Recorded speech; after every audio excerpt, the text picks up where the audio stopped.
사도신경으로 함께 신앙 고백하겠습니다. 나는 전능하신 아버지 하나님 천지의 창조주를 믿습니다. 나는 그 유일하신 아들 우리 주 예수 그리스도를 믿습니다. 그는 성령으로 잉태되어 동정녀 마리에게서 나시고 본디오 빌라도에게 고난을 받아 십자가에 못 박혀 죽으시고 장사된 지 사흘 만에 죽은 자 가운데서 다시 살아나셨으며 하늘로 오르시어 전능하신 아버지 하나님 우편에 앉아 계시다가 거기로부터 살아있는 자와 죽은 자를 심판하러 오십니다. 나는 성령을 믿으며 거룩한 공교회와 성도의 교제와 죄를 용서받는 것과 몸의 부활과 영생을 믿습니다. 아멘. 찬송 257장 함께 하겠습니다.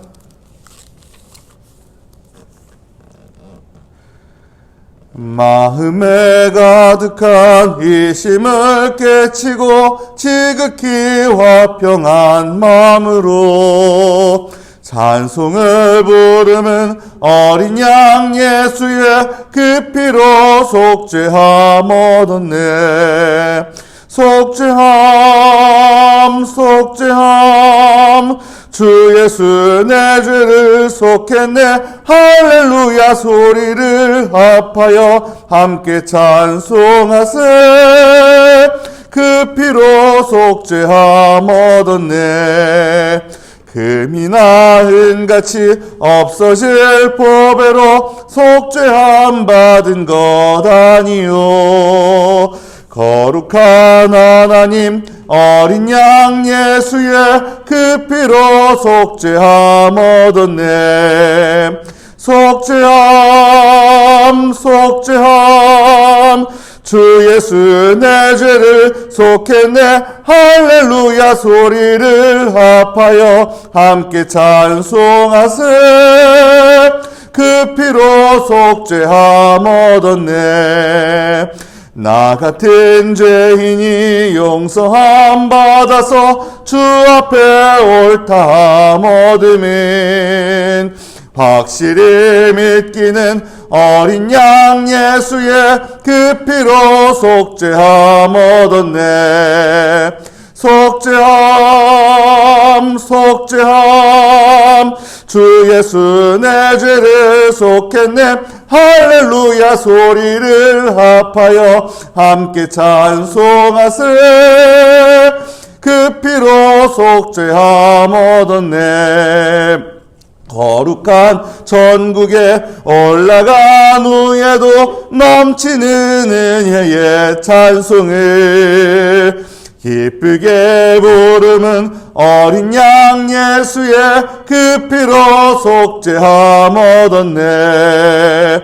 속죄함 속죄함 주 예수 내 죄를 속했네. 할렐루야 소리를 합하여 함께 찬송하세. 그 피로 속죄함 얻었네. 아멘. 히브리서 10장 함께 읽겠습니다.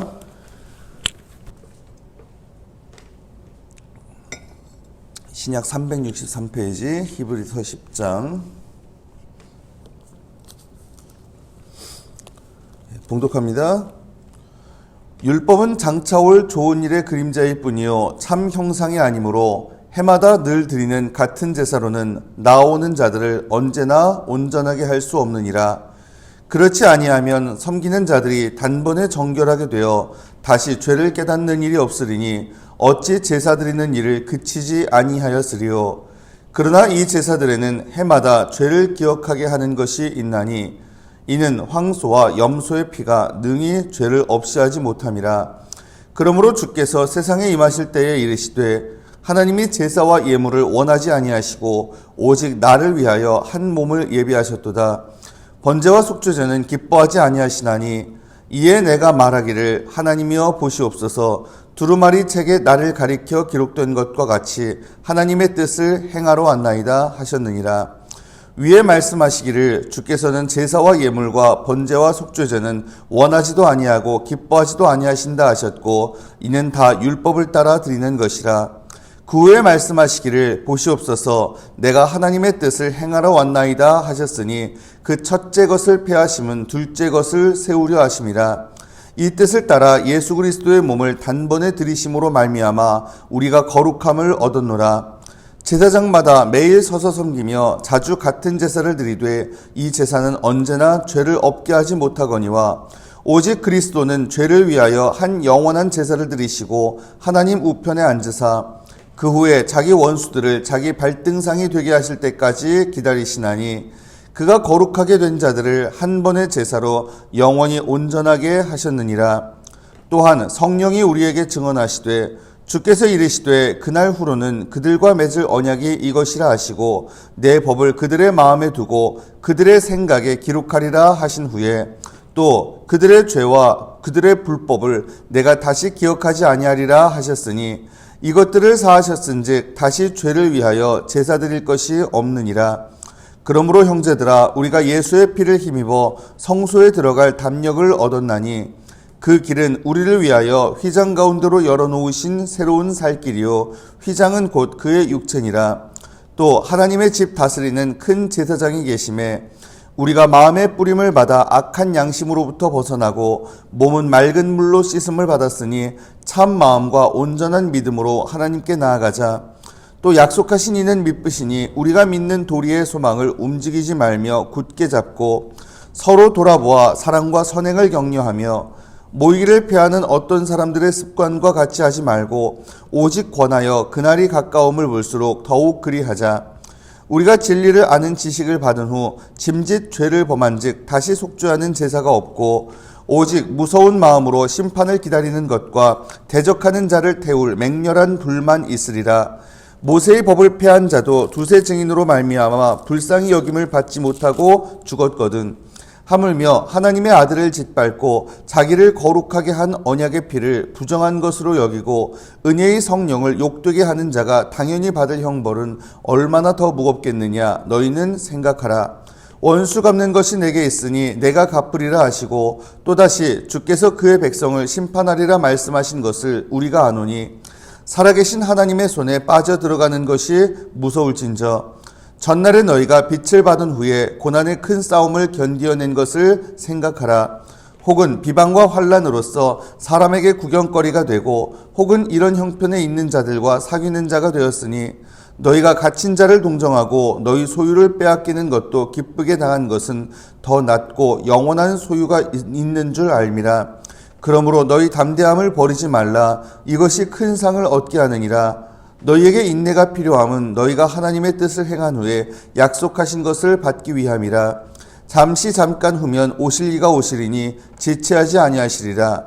나의 의인은 믿음으로 말미암아 살리라. 또한 뒤로 물러가면 내 마음이 그를 기뻐하지 아니하리라 하셨느니라. 우리는 뒤로 물러가 멸망할 자가 아니요 오직 영혼을 구원함에 이르는 믿음을 가진 자니라.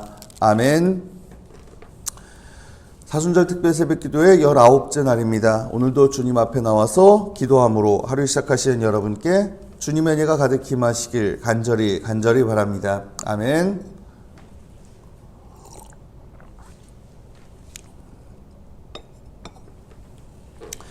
히브리서 10장 앞부분은요 7장부터 9장까지에 걸쳐서 나왔던 대제사장 기독론을 다시금 정리하는 부분입니다. 율법 그 첫 언약 하나님과 이스라엘 사이에 맺어진 첫 언약은 불완전하다라는 거죠. 불완전한 그림자에 불과하답니다. 그래서 10장 1절에 보면 말합니다. 율법은 장차 올 좋은 일의 그림자일 뿐이요 참 형상이 아니므로 해마다 늘 드리는 같은 제사로는 나오는 자들을 언제나 온전하게 할 수 없느니라. 구약의 제사로는 온전하게 될 수 없대요. 그 결정적인 증거가 뭐냐? 2절에 보면 말해요. 그렇지 아니하면 섬기는 자들이 단번에 정결하게 되어 다시 죄를 깨닫는 일이 없으리니 어찌 제사 드리는 일을 그치지 아니하였으리요.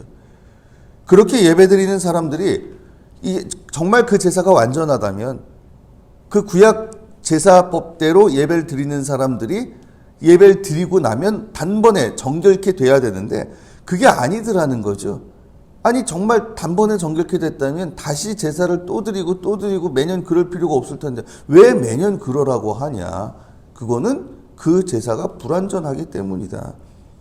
자, 그러면 제사의 기능은 뭐예요? 3절입니다. 그러나 이 제사들에는 해마다 죄를 기억하게 하는 것이 있나니, 죄를 기억하게 하는 것.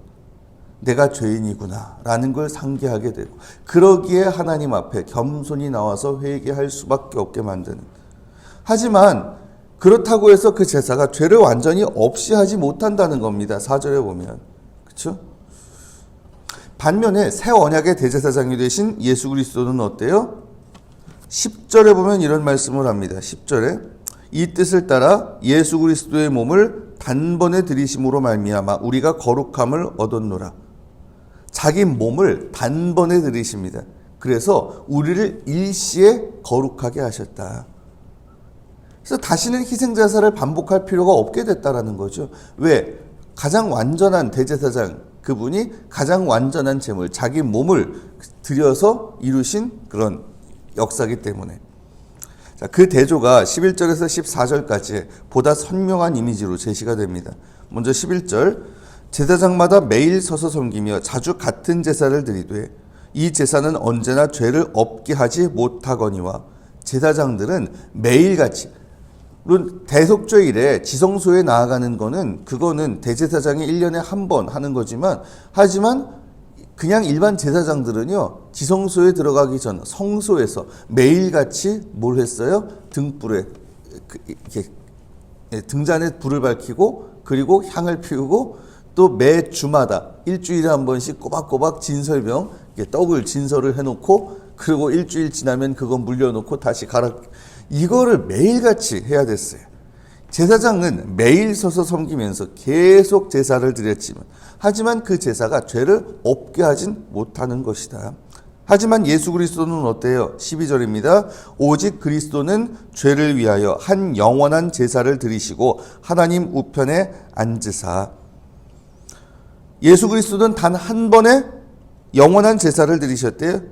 더 이상 서서 제사를 계속 매일같이 드릴 필요가 없는 겁니다. 단 한 번에 끝내셨으니. 그리고 그 다음엔 어디에? 하늘에 하나님 우편에 앉아 계시다.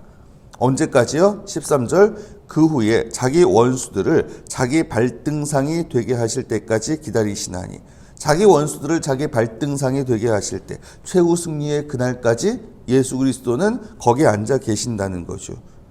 그러기에 그때까지, 최후 승리의 그날까지, 그분이 거기 앉아 계실 때까지 이 제사의 효력은 유효한 거예요. 계속 되는 겁니다.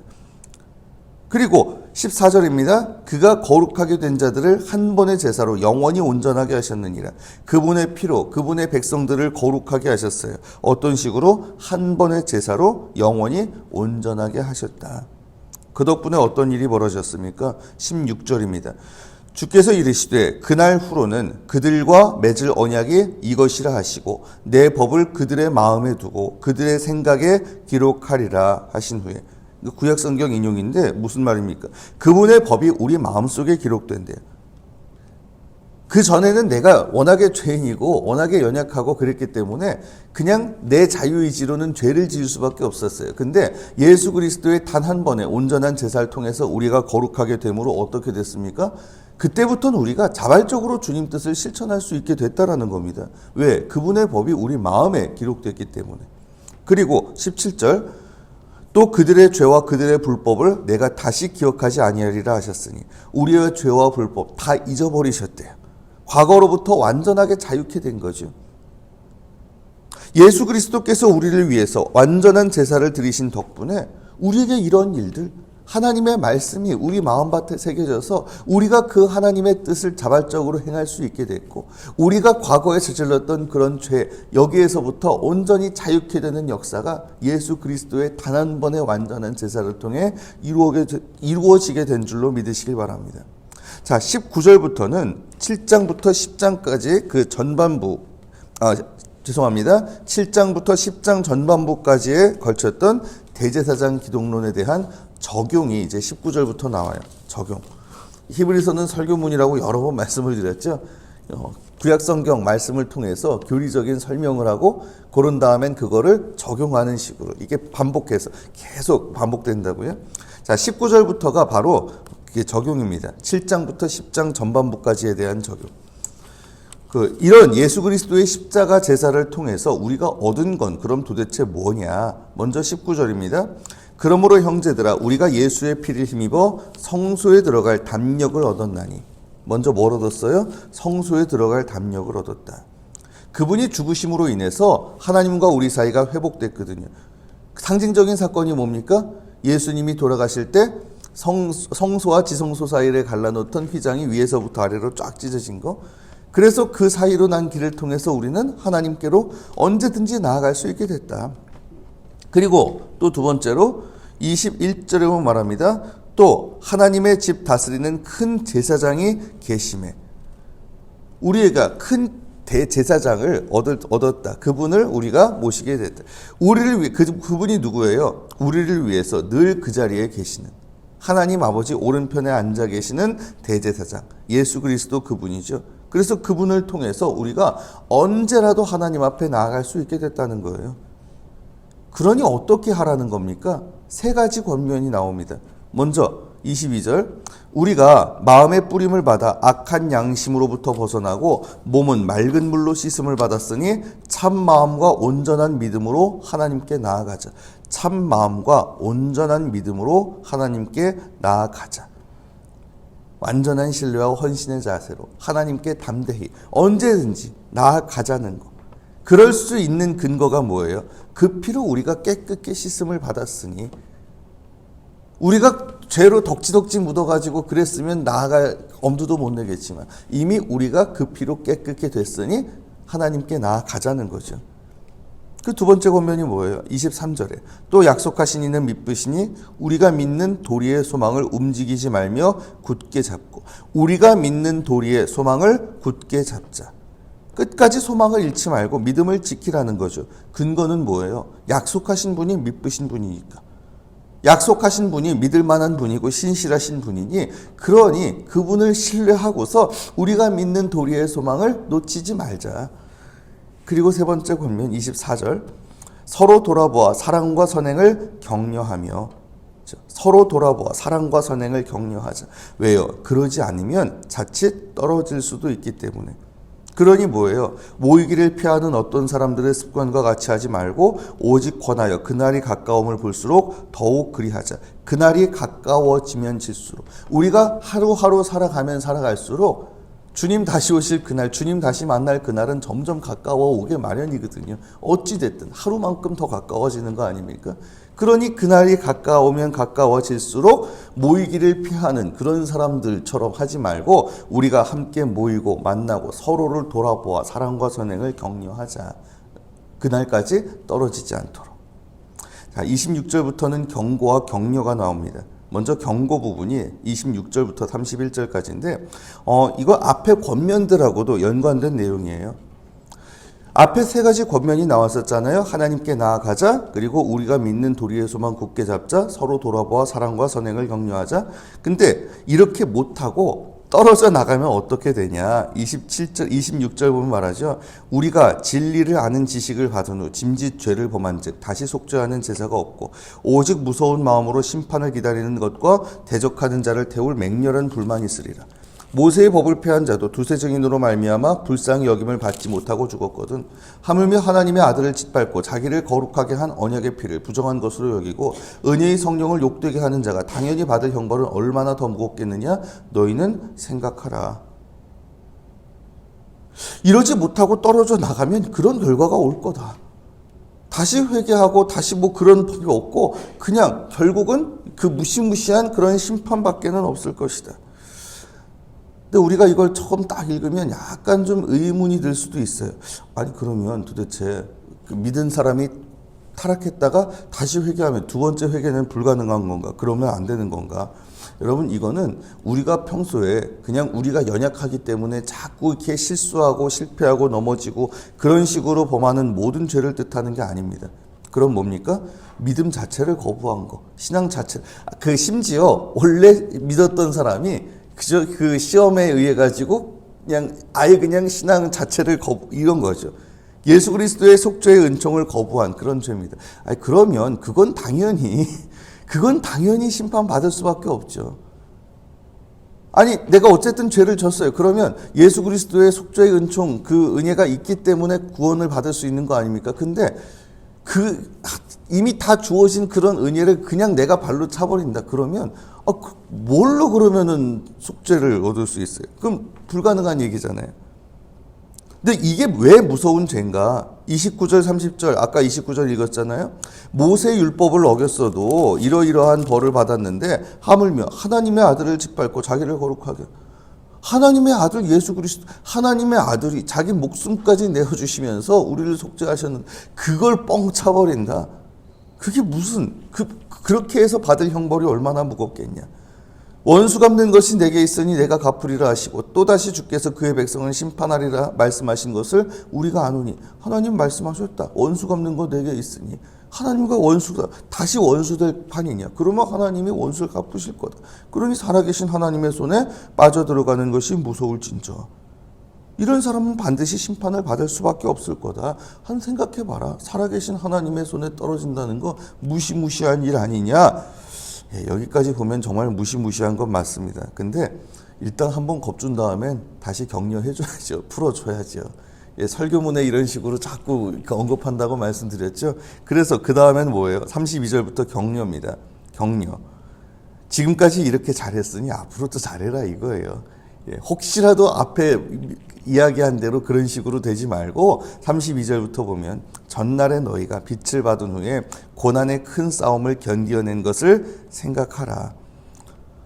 혹은 비방과 환난으로서 사람에게 구경거리가 되고 혹은 이런 형편에 있는 자들과 사귀는 자가 되었으니 너희가 갇힌 자를 동정하고 너희 소유를 빼앗기는 것도 기쁘게 당한 것은 더 낫고 영구한 소유가 있는 줄 알미라.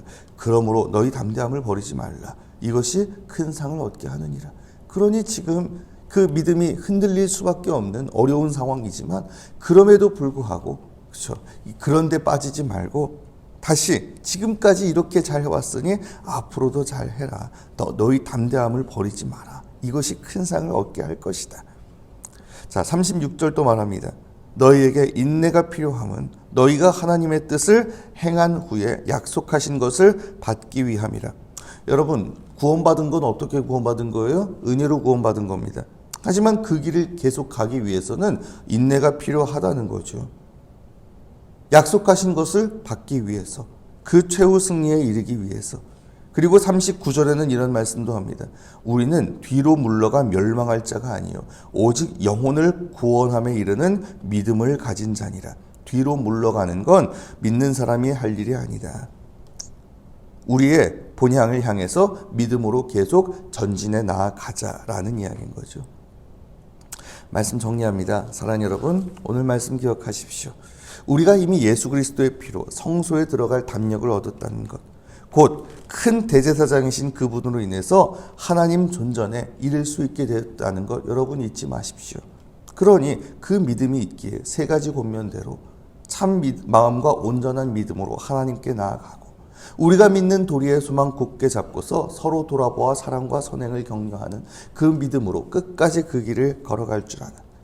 그래서 자칫 거기에서 떨어지는 어리석음을 범하지 마시고 끝까지 믿음의 길 온전히 걸어가는 가운데 우리에게 약속된 유업을 얻는 그러한 복된 믿음의 사람들로 살아가시길 이 시간 주님의 이름으로 축원합니다. 아멘. 기도드리겠습니다.